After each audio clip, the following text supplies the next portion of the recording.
Velkomin í podcast Pírata frétt vikunar sem að þessu sinni niðurfelling lögreglunar á Vesturlandi á kæru Karls Gauta Hjartarsonar. Ég heiti Indriði Ingi Stefánsson, varaþingmaður Pírata og hingað til mín komin Lenja Rún, varaþingmaður og Jón Þór Ólafsson, fyrrverandi þingmaður. Með okkur Atli Stefán og mér langar að spyrja ykkur, nú hélt maður að botninum hefði verið náð í þessum máli fyrir löngu síðan en svo núna fundum við ykkur nýjan bot með þessari niðurfellingu. Hvernig kemur þessi niðurstaða við ykkur? Hvað segir þú, Lenja? Sko, ég hafði náttúrulega rosalega sterka skoðun á þessu þegar ég sá þetta í fréttunum í vikunni. Bara það fyrsta sem ég hugsaði var að þetta væri vanvirðing við lýðræðið og kjósendur að þetta mál færi eins og ekki fyrir dómstóla. En eins og þú sagðir, þetta bara nýr botn og ég held að það sé rosalega mikilvægt að þetta mál fari fyrir dómstóla þannig að við getum slegið í allavega föstu að það sem að gerðist í Norðvesturkjördæmi hafi ekki verið í lagi og þannig að við setjum heldur ekki hættulegt fordæmi til framtíðar. Nákvæmlega. Jón Þór, tekur þú undir þetta eða? Ég tek undir það að þetta má ekki vera loka niðurstaðan, annars náttúrulega bara lýðræðið í landinu konum mjög slæma stað að niðurstaðan í þessu máli, náttúrulega núna þetta ferið til ríkissaksóknara og Karl Gauti Hjartarson búinn að kæra þessa ákvörðun lögreglustjórans á Vesturlandi, kæra hana til ríkissaksóknara. Það var náttúrulega komin sektargreiðslur 250.000 á formann kjörnefndarinnar, 150.000 á hina. Það var klárlega brot á lögum að innsigla ekki þessa atkvæðaseðla. Og þessi málatilbúnaður þá lögreglustjórans á Vesturlandi núna að hann geti ekki gert neitt meira með málið á þeim forsendum að í millitíðina hafi verið ný kosningalög og í þeim, út af því að það sem var gert þar, þá var fært þessi útfærsla eins og segir hérna í þeim lögum varðandi fráganga talningu lokinni, það var fært hvernig þessi frágangur skal vera, var færður í reglugerð sem síðan hefur ekki verið sett. Já. En það breytir því ekki. Grundvallar forsenda lagana í fyrstu greininni að markmið þeirra að styrkja lýðræðið með öruggari framkvæmd kosninga. Og það eru allir sammála það að það ekki örugg framkvæmd kosninga nema þú innsiglir kjörgögnin. Þannig að það segir eigi ganga frá kjörgögnunum á einhvern hátt. Það vantar bara reglugerðina, þetta allt í lagi. Það segir á að ganga frá kjörgögnunum og þú getur ekki annað að túlka líka nýju lögin þannig að þú þarft að megin forsendan, megin markmið í grundvelli fyrstu greinlagana styrkja lýðræðið með öruggari framkvæmd kosninga. Þannig að sjálfsögðu ekki örugg framkvæmd kosninga ef að þú innsiglar ekki þessa atkvæðaseðla þó að þessi ekki sagt sérstaklega í lögunum og það sagt að þetta skuli útskýrt hvernig það skal gert í reglugerð. Þannig að málatilbúnaður lögreglustjórans á Vesturlandi heldur ekki vatni. Núna hefur ferið þetta ríkissaksóknara og skulum vona það að kerfið ekki það sterkt í að verja sjálft sig að það skemmi lýðræðið okkar. Vonandi. Nákvæmlega. Og nú þetta ekki eina kæran sem var send og ég held að meirihluti þeirra sem hérna inni hafa sent inn kæru vegna þessar talningar. Þið sendu bæði kæru inn. Hvað varð þær kærur og hvernig fór fyrir þeim? Ég sendi náttúrulega kæru til kjörbréfanefndar. Það sem að ég kærði og krafðist þess að það yrði tekin afstæða til fyrstu talningarinnar og því það var nú þegar búið að kæra fyrir uppkosningu. Þannig að mér fannst þetta bara vera réttasta í stöðunni, bara þannig að þessi tekin afstæða til bæði uppkosningar og fyrstu talningar og kjörbréfanefnd, hún skoðaði kæruna mína og laði hana svo bara til hliðar. Bara það var ekki tekið mark á þessu því miður, eins og við flest allar kærur sem bárust eftir þetta mál. Nákvæmlega, ég mitt setti svona breytingatillögu við þessa greinagerð og það fór náttúrulega fyrir henni eins og öllum öðrum kvörtunum, þetta var allt látið hverfa og einhvern veginn látið bara eyðast út. En Jón Þór, hvernig fórum þína kæru? Ég syns að tók saman mjög ítarlega kæru og byggði kæruna. Ég var formaður stjórnskipunar- og eftirlitsnefndar og framsögumaður í þessum nýju kosningalögum síðasta vor. Þannig ég var vel inn í kosningalögunum, var síðan umboðsmaður lista Pírata á Stórhöfuðborgarsvæðinu fyrir öll þau kjördæmi. Þannig ég var vel inn í þessu. Þannig eftir þetta, þú sjáum þessi brot í norðvestur og þá fór ég og tók þetta saman. Ég fylgdist með öllu ferlinu með að það var á Alþingi og var tilbúin að tína saman allt úr drögunum af þessari rannsóknar nefndi að þessi nefnd sem fór undirbúningsnefnd fyrir kjörbyrjanefndina. Þannig að þegar hún skilar frá sér sinni skýrslu svo kjörbyrjanefnd, hún að taka sína ákvörðun, þá gæti ég strax lagt fram kæru byggða á þessari skýrslu sem undirbúningsnefndin bjóð til sjálf. Þannig að þetta er gögn sem Alþingi sagði að þetta er staðan, þetta er það sem gerðist og þetta er það sem Alþingi segir að byggir sitt á allir sinni rannsókn og lögregluskýrslum og svona. Þannig ég byggði það alfarið á því og niðurstaðan er bara svo að þú ferði í gegnu að sko oddvitinn, hann lét ekki innsigla atkvæðin sem er þetta lögbrot sem við erum búin að vera að ræða. Oddvitinn ákvæðar einn með atkvæðunum í rúman hálftíma sem að ég myndi segja væri mjög líklega lögbrot líka. Þannig að hann skapar sér kringumstæður til þess að geta svindlað þessi hann einn með kjörgögnunum í hálftíma til þess að geta svindlað mögulega. Þar sé hann við getuna tækifæri til staðar. Hann skapar sér tækifæri til að geta svindlað á þessum kosningum. Gögn Alþingis síðan líka þá oddvitinn hann kom í veg fyrir allt lögbundið eftirlit með síðan kosningasvindlunum þegar hann fer í endurtalninguna. Og hann startar endurtalningunni og lætur ekki almenning vita og þetta almenningur segir í lögunum, almenningur á rétt og það verður að auglýsa talningu fyrirfram til þess að almenningur getur verið að stanna að fylgjast með talningunni. En hann var búinn að segja að talningin er lokið, samkvæmt gögnum Alþingis, fer heim, sendir alla heim, allir fara heim, svo bara startar henni svo að þess að láta kóngaði prest vita nema nokkra umbóðsmennlista, en lét almenning ekki vita, auglýst ekki. Þannig gerur þetta á Suðurlandi þegar fyrir endalninguna, auglýstu þeirra, hann sjálfsög, lögin segja það. En ég get ekki séð að það er líka brot, almenningur fekk ekki vera staðnum, ekki allir umbóðsmenn verður sem hringja þegar byrjaður talningin, það er að segja, oddviti Pírata í kjördæminu. Þeir héldu áfram þótt hans að heyrðu býði, ég er ekki mættur. Þannig að umbóðsmennlista komast ekki og svo þá staðgenglar. Ef umbóðsmenn komast ekki, þá verður kjörstjórnin að skipa staðgengla til þess að fylgjast með eftirlit með þessari endurtalningu þarna. Þeir gerðu það ekki heldur. Þannig að þetta geti ekki annað síðan 3 lögbrot eftirlit með þeim mögulega glæp sem hann sjálfur skapaði þessi kringumstæður til þess að geta framið. Og síðan er hann margsaga það hvernig þetta gerist allt saman. Gerðarbækurnar eru ég get ekki annað að segja að lögbrot líka þar, bara hvernig gerðarbækurnar voru. Það er ekki í samræmi við það sem er rannsókn Alþingi sínar. Ekki í samræmi við það sem hann síðan sjálfur fyrir fjölmiðla með oddvitinn. Við það sem hann sagði við lögreglu og þingnefnd og svona. Þetta er mikið ósamræmi í þessu öllu saman. Þannig að þetta er kæran í öllum þessum liðum. Þetta eru öll þessi atriði sem ég er að kæra. Og 2 þeirra geta varðað fangelsisdóm.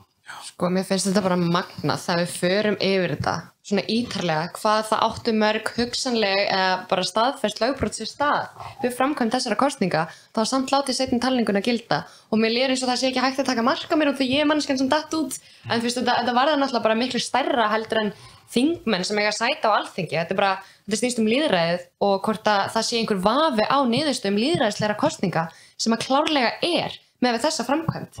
Hvernig lét Alþingi sig bara einhvern veginn hafa þetta? Ég trúi þess ekki. Maður vissi bara að trúa á þessu.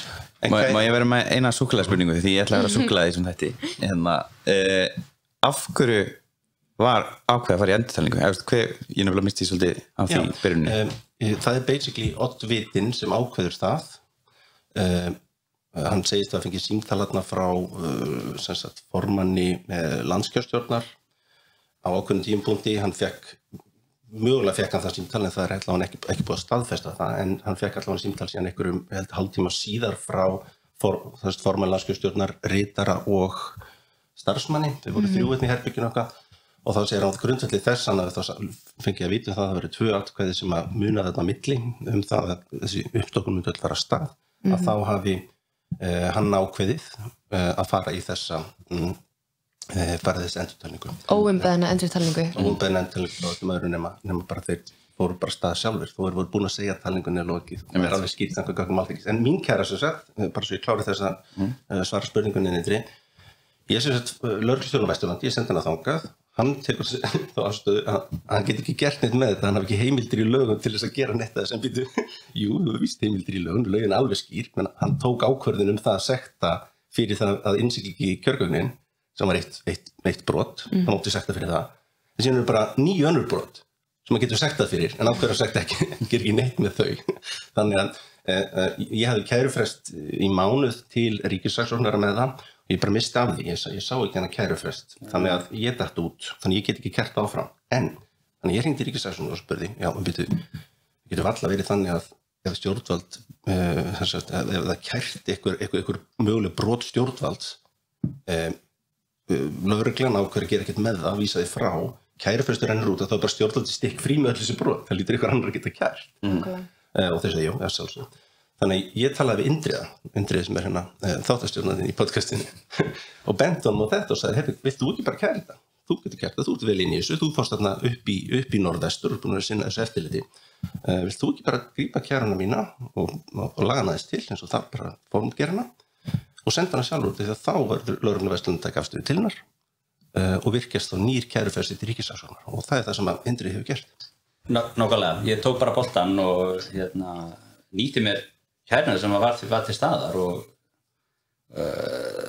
ég sendi þá kæru inn, ég búinn að fá staðfestingu því að þau eru búin að taka við henni en það var náttúrulega ekkert verið gert með hana og það verður býður bara þess hvað gerist en svona varðandi það sko hvort einhver tapi eða hagnast á þessu þá var ég náttúrulega einn af þeim sem að græddi á þessari endurtalningu og það bara má ekki skipta máli, það getur bara ekki verið faktor í því að því að við erum að tala um kosningar, við erum að tala um hvernig við útlutum valdi á Íslandi og svo líka eitt sem að mér rosa mikið þótt að gleymast í þessari umræðu og það að embættið yfir kjörstjórn Norðvestur fer einhliða í að endurskoða eigin ákvörðun og það bara svona ákveðin grundvöllur í bara stjórnkerfinu að stjórnvald endurskoðar ekki eigin ákvörðun nema til komi kæra eða áfrýjun að þá sé tilefni til þess en á þeim tíma þegar talningin hefst lá engin slík áfrýjun eða kæra fyrir hendi þannig að þetta gengur einhvern veginn alls ekki upp og þessi seinni talning að mínum að til svo allra versta niðurstaða sem við gátum fengið Algjörlega, ég menna þú veist við vorum á því þetta bara endurkjósa á landsvísu ég held að það hefur verið bara skásta niðurstaðan svo náttúrulega uppkosning svo fyrsta talning og svo einmitt seinni talning bara þú veist, það voru 3 aðrir möguleikar í stöðunni frekar en þetta og allir betri allir hafði varðveitt lýðræði allavega aðeins betur svo ég líka náttúrulega hugsa út í sveitarstjórnarkosningarnar í vor og næstu alþingiskosningar, hvernig verður kjörsóknin mun fólk halda að atkvæða þeirra skipti ekki máli lengur þú veist, nú þarf uppbyggingaferli að hefjast hjá alþingi bara að endurheimta þetta traust almennings til kosninga og bara lýðræðisins og ég sé ekki neitt ég sé ekki alþingi verið að gera neitt í þessu það eins og að þau tali bara ekkert þetta mál Nei, og spáði það að akkurat tillástaðan sem að lögreglustjórinn á Vesturlandi gefur sér byggir á því að dómsmálaráðherra er ekki búin að fara í að semja reglugerðina sem á að fjalla nákvæmlega það sem vantaði í þetta og hvað langt í kosningar núna seinstu kosningar minni 2 mánuðir sko þannig að það er ansvo margar reglugerðir sem á þetta að búa til þess að tryggja það að laun á tilgangi sínu sem það að styrkja lýðræði með öruggri framkvæmd kosninga Þau eru líka ennþá að breyta og bæta kosningalögin á alþingi og munu örugglega halda áfram að gera það í smá tíma í viðbót allavega hana Það liggur eiginlega fyrir að utan kjörfundur hefst 36 dögum fyrir kjördag sem er 15. apríl núna í þessu skipti. Vandamálið það að 15. apríl er föstudagur langi og 14. apríl er þá skírdagur. Þannig að utan kjörfundur þarf að hefjast sennilega 13. apríl nema það ég að fara að kjósa á fríti sem að einhvern veginn gengur ekki alveg upp. Þannig að það er ekkert rosalega mikil tími til stefnu til að gera eitthvað í þessu. Við erum bara, þingið þarf bara að fara að klára þetta og hætta þessum, hvað maður að kalla þetta, sleifalag eða hengladætti. Það verður bara að klára þetta. En þið hérna Lenjuvindri, þið eru bæði varaþingmenn Pírata núna, þannig að ég myndi hérna, svona alltaf inn í þingflokkinu og svona, ég myndi tala við þingflokkinu það að ganga á dómsmálaráðherra með það, hvernig staðan er með þessi og jafnvel með fyrirspurn til landskjörstjórn á að komið tillögur að þessum reglugerðum. Einmitt. Þannig að hver staðan með þetta? Því að svo Indriði að segja bara tíminn tikkar og núna ef þingi fer í frí að þá basically verður að vera búið að opna utan kjörfund áður en að þingi kemur aftur saman. Nákvæmlega. Nei, ég alveg sammála. Ég held að það verður bara rosalega sniðug hugmynd. Ég hefði kannski hægt að gera það síðast ef ég þingi. Ég veit ekki af hverju ég hugsaði ekki út í þetta. Það er nóg að hugsa þegar maður á þingi við hljótum að fá tækifæri fljótlega. Já, algjörlega. Þú líklegar en ég er annar garðingmaður. Já, einmitt. Ég veit ekki alveg með það, ég er að fara þetta í lokapróf og svona. Við sjáum bara til. Talið bara í þinglokkinu og bendið þeim á þetta. Já, þetta er eitthvað sem þarf að vakta og fá það á hreint. Sko. Ég held að það sé rosalega mikilvægt að bara framkvæma þessar kosningar vel og rétt. Að því að, þú veist, þetta er svo típist. Núna fóru þessar alþingiskosningar út í eitthvað rugl, út af þessu norðvestur klúðri. Og svo næstu kosningar eftir það, sem eru sveitarstjórnarkosningarnar núna í vor líka, ef að þær fara út í eitthvað rugl, ekki framkvæmdar nógu vel, þá eiginlega bara allt traust til lýðræðisins farið. Þannig að ég held að það sé bara rosalega góð hugmynd að byrja að spyrja út í þetta núna og setja pressu á ráðherra. Það er alltaf bara nákvæmlega það sem er undir. En ein forsendan sem að lögreglustjórinn á Vesturlandi gaf sér var að í almennum hegningarlögum viðmið það að ef að brotið er vægara eða það er búið að taka af refsingu fyrir eitthvað, þá eigi að horfa til vægari refsingarinnar. En hvernig lítur það út? Af því að nú eru kosningalög njóta töluverða sérstöðu og það er erfitt að breyta þeim. Það er líka þarna mikið til þá fyrir alþingiskosningar til dæmis að þá er það stjórnarskráin sem segir til hvernig eigi að leysa úr ágreiningsefnum. Hvernig lítur það út að vera að nota almenn hegningarlög til þess að hindra raunverulega framkvæmd kosningalaga? Gengur það alveg upp? Jón Þóru, vilt þú taka þennan bolta? Já, ég er að hugsa. Já, ok. Ég mitt fyrst að ég sá þetta, þá var ég bara, nei, lögin get ekki verið afturvirk. Og svo hugsaði ég, herðu, þetta er náttúrulega refsilöggjöf og þú veist, þetta er refsi ákveði í kosningalögunum sem er vissulega veikari. Þannig að þú veist, þá held ég að það sé mögulega alveg hægt að yfirfæra almenn hegningalög yfir á þetta. En ég veit ekki, nú er ég búin að heyra úr öllum áttum eins og þú veist, lögin í samfélaginu okkar get ekki verið afturvirk og svo er ég líka að reyna að taka svona lagalega niðurstöðu á þetta og það er alltaf bara önnur málsgrein fyrsta málsgrein annarrar greina almennra hegningarlaga, þú veist, hún áheld ég við í þessari stöðu, svo að refsilöggjöfin sé afturvirk. En sko, jafnvel þó að vera þannig og menn við mitt benda á þetta að ef að það sett lög sem eru vægari og þar leiðandi skaltu njóta þess, skilur ekki til herðingar, ekki aftur til herðingar en aftur til að gera hlutina vægari. Jafnvel þó þessi svo það segja nýju kosningalögin að tilgangurinn þeirra er að styrkja lýðræðið með öryggri framkvæmd kosningana og það er sagt að það eigi að passa upp á, sem sagt það er sagt að bara við finnum þetta orðið rétt, það segir að ráðherra setur reglugerð fengin til landskjörstjórnar meðal annars framkvæmd talningar, almennar kosningar, meðferð ágreiningsaðila, meðhöndlun kjörgagna og kjörskráa og frágang að lokinni talningu. Þannig að tala eyðingu kjörsala og annarra gagna. Þannig að frágang að lokinni talningu. Og hvernig á þessi frágangur að vera alltaf að tryggja öryggi? Þú getur ekki gert öðruvísi heldur en að innsigla þá. Þannig að nýju lögin alveg þarna þó að reglugerðin sé ekki komin að þá segir að það þurfi að passa upp á þetta og grunnforsendalagana að það eigi að styrkja lýðræðið með því að vera með örugga framkvæmd kosningana. Þannig að sjálfsögðu segja nýju lögin það líka þó að sért ekki komið útfærslunni í reglugerð. Nú þegar segja nýju lögin að þú verður tryggja öryggi kosningana. Já, máli er að því að þetta eru svo ný lög og þeim hefur aldrei verið beitt í framkvæmd. Þá er einhvern veginn, það er svo auðvelt að nýta sér þetta einhvern veginn og bara túlka þau að vild að einhvern veginn beygja lögin þannig að þau vinni þér í hag og ég veit það ekki. Þetta er rosalega svona lagatæknilegt ágreiningsefni. En eins og þú sagðir, þetta er til staðar. Þetta stendur þarna. Já, algjörlega. Það er líka búin að skrítið að nýta þessu tómárum til þess að því að það er ekki eins og það er ekki að geta beðið. Væntanlega mun þessi reglugerð vera sett býsna fljótlega. Algjörlega. Og það þarf alltaf að setja hana fyrir, hvað var að segja, 13. apríl. Þannig að það geta kannski bara beðið þá til að vera búin að setja reglugerðina ef hann var í einhverjum vafa það, hvernig þessi framkvæmd þetta að vera.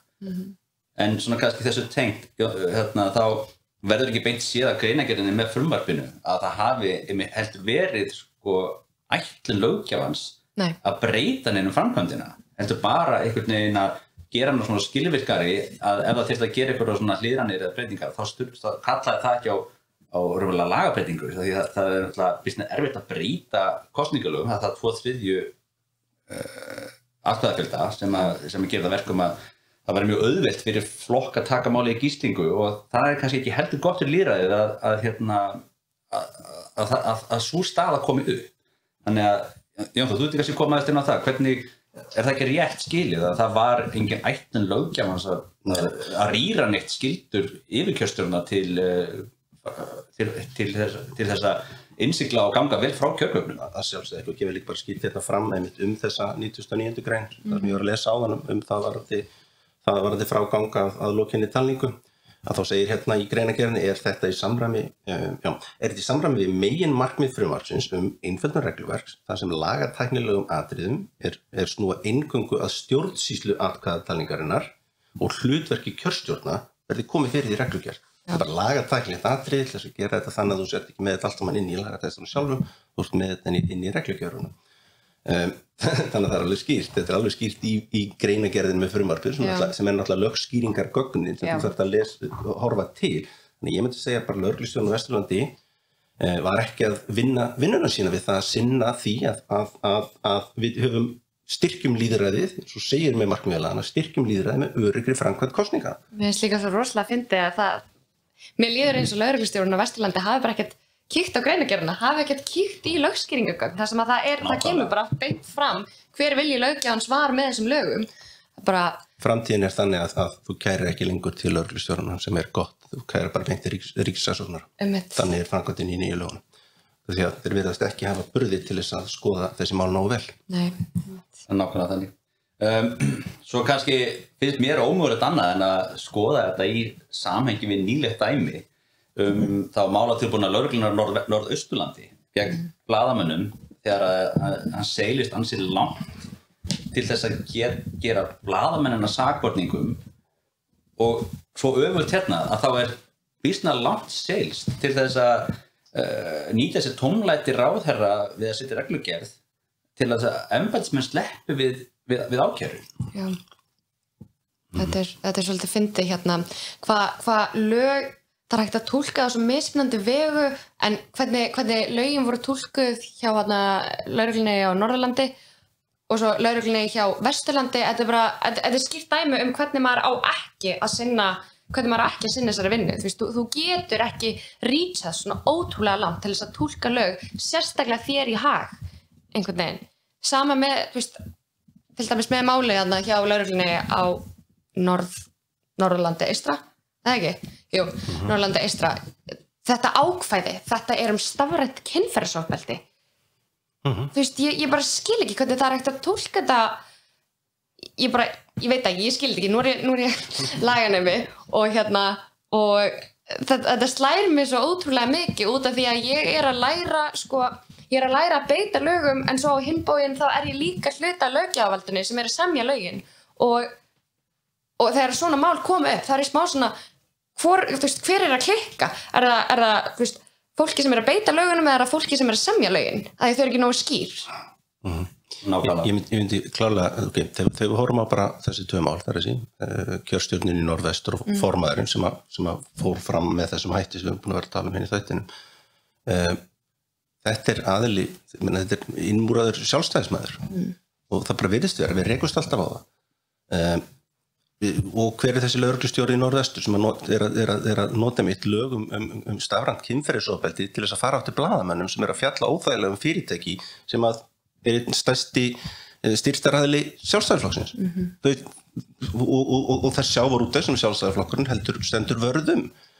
Þetta er bara alls það sem að stígu niður, þetta er búin að sjá á þingi öll þessi ár að þetta er ekki skrítið heldur, menn Sjálfstæðisflokkurinn er valdaflokkur, búin að vera næstuð í heila öld. Er í þeim tilgangi að halda völdum og eitt sem að maður rakst tiltölulega fljótt á var að þegar þú erum með fulltrúalýðræði þá er viðskiptamódel stjórnmáluna þannig að þú verður að fá okkur aðstoð atkvæðaveiðar og það sem virðist gerast alltaf það að þeir sem eru lengi við völd að þeir komið sér upp viðskiptamódeli þar sem að þú notar almannavaldið í þágu sérhagsmuna svo þessi sérhagsmuna aðstöði við atkvæðaveðina til þess að fá almannavaldið og þannig virkar hringurinn. Þetta viðskiptamódel, þú stjærir þetta aftur og aftur og aftur og aftur og aftur. Þannig að það ekki skrítið að Sjálfstæðisflokkurinn sem skipar fólki sitt út allt og svo framvegis ákveði að verja þá þetta fólk þegar það síðan og þannig að svona samband, mjög eðlilegt og svona samband verið til, það mjög óheppilegt fyrir okkur öll út af því að það rýrir traust á öllu. Þetta basically kallað spilling, að nota almannavaldið þá sérhagsmuna, grunnskilgreining á spillingu að nota untrusted power for private gain eins og Transparency International nota skilgreininguna og þetta svo kostnaðarsamt. Þetta gerir okkur óöruggari. Þetta gerir okkur fátækari, spilling ofboðslega dýr og þetta gerir okkur lélegari út af því að þú skipa alls konar fólk sem ekkert endilega hæft en þú að gera það út af því að það mun hugsa hagsmuni flokksins. Þannig að þetta ofboðslega mörgum forsendum, þetta gerir okkur óöruggari, þetta gerir okkur fátækari og þetta gerir okkur lélegari. Þess vegna mikilvægt að það var til flokkur eins og Píratar sem að setur í forgang einmitt að varpa ljósi á þessa spillingu annan sem sagt hringinn í aðra píluna í þessari lúpu stjórnmálum að nota sérhagsmuni nota almannavaldið þá sérhagsmuni út af því að þegar þú sérð það þá tapar atkvæðum. Það þess vegna sem að þetta gegnsæi og fókusum sem Píratar hafa verið með upplýsingafrelsi og það skipt máli. Algjörlega. Svo vona ég líka bara eftir allt þetta Norðvesturkjördæmi og Norðurlandi eystra mál með blaðamönnum, fólk sé að vakna eins til lífsins og fatti bara þetta gengur ekki lengur, við þurfum að prófa eitthvað nýtt. Þannig að ég bind bara vonir við næstu kosningar. Já, nákvæmlega og mér veist eins og Jón Þór kemur inn á að þá erindi Pírata pínlítið að vinna á móti þessari svona klassísku meðvirkni með valdinu. Það maður sér bara þessi skelfilega dæmi það og eins og við erum búin að koma inn á, við erum að rýra traust á kosningum, við erum að rýra traust á bara stjórnvaldinu almennt og við erum að, eins og við höfum ítrekkað séð gerast að kærur eru felldar niður og fólk upplifir ekki að það hafi svona, maður notar einskværi agency til þess að beita sér og upplifa náttúrulega bara ákveði vonleysi. Nú erum við búin að tala saman í hálftíma og ég ætlaði bara að bjóða ykkur báðum sér til að koma með smá lokaorð. Brynja, vilt þú byrja? Já, ég meina við komum inn á rosalega mikilvæga punkta í þessu podcasti og ég held að aðalatriðið sé bara að við þurfum að varðveita lýðræðið á Íslandi. Þetta nú þegar mjög brothætt og hefur verið brothætt í smá tíma núna og ég held, eins og ég sagði, við þurfum bara að fara í mjög stórt og mjög gott uppbyggingaferli fyrir næstu kosningar og helst fyrir kosningarna núna í vor, þannig að þær séu framkvæmdar með lýðræðislegum hætti og við getum byrjað að vinna aftur traustið hjá kjósendum af því að ég er búin að heyra það frá nokkrum áttum bara, já, ég held að mitt atkvæði skipti ekki máli, þannig að ég ætla bara ekkert að kjósa og þetta einmitt hugsunarháttin sem við þurfum að reyna að breyta út af því að eina leiðin til þess að breyta hlutum með því að mæta kjörstað og kjósa. Já, ég vil bara þakka fyrir mig og allir þessi 8 ár sem ég hef satt 7 af þessum 8 ég hætti náttúrulega einu sinni semst á fyrsta kjörtímabilinu, ég þakka bara fyrir mig og þau ár og svo þakka ykkur fyrir að grípa boltan og halda þessu áfram og ég er mjög bjartsýnn með ykkur sem fara að þykja með Pírata. Takk fyrir það og takk ykkur báður fyrir komuna. Við sjáumst vonandi í næstu viku.